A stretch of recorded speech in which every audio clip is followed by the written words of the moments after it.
Wisdom of Solomon. Chapter 12. For thine incorruptible spirit is in all things. Therefore chastenest thou them by little and little that offend, and warnest them by putting them in remembrance wherein they have offended, that leaving their wickedness they may believe on thee, O Master.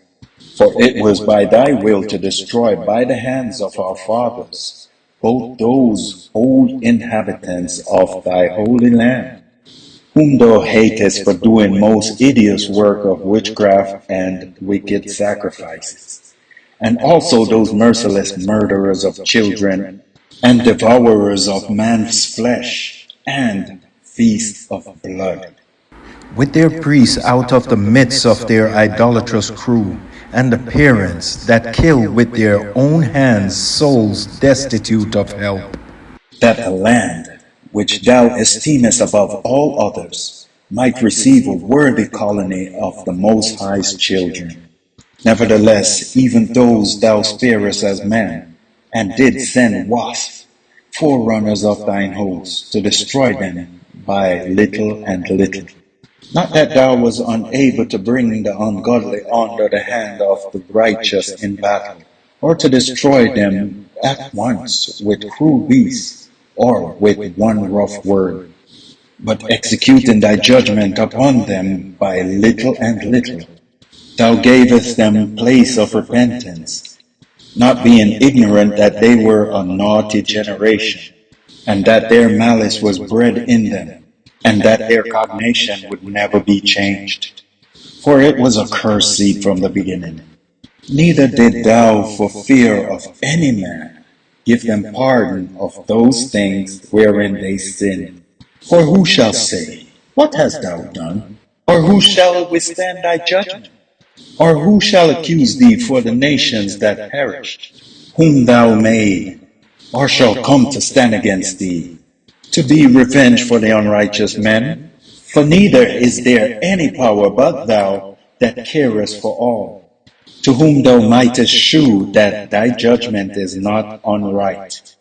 Neither shall king or tyrant be able to set his face against thee for whom thou hast punished. For so much then as thou art righteous thyself, thou orderest all things righteously, thinkest it not agreeable with thy power to condemn him that had not deserved to be punished. For thy power is the beginning of righteousness, and because thou art the master of all, it maketh thee to be gracious unto all. For when man will not believe that thou art of a full power, thou showest thy strength. And among them that know it, thou makest their boldness manifest.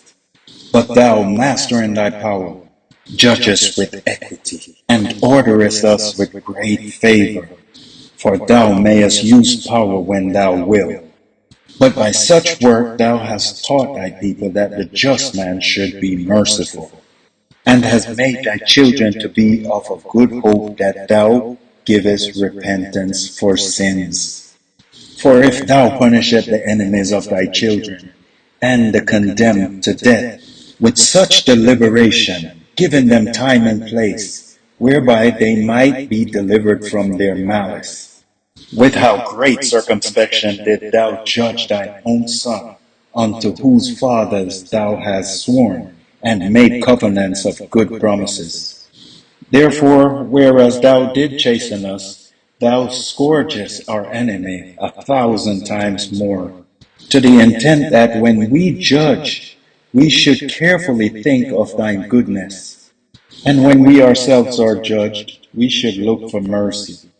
Wherefore, whereas men have lived dissolutely and unrighteously, thou hast tormented them with their own abomination. For they went astray very far in the ways of error, and held them for gods, which even among the beasts of their enemies were despised, being deceived as children of no understanding. Therefore unto them, as to children without the use of reason, thou didst send a judgment to mock them. But they would not be reformed by the correction.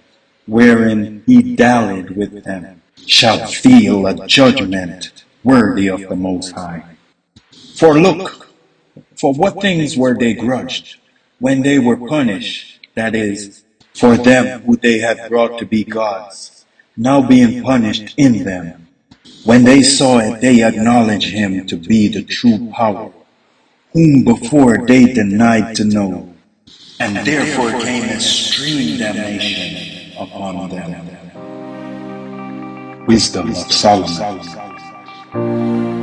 chapter 12.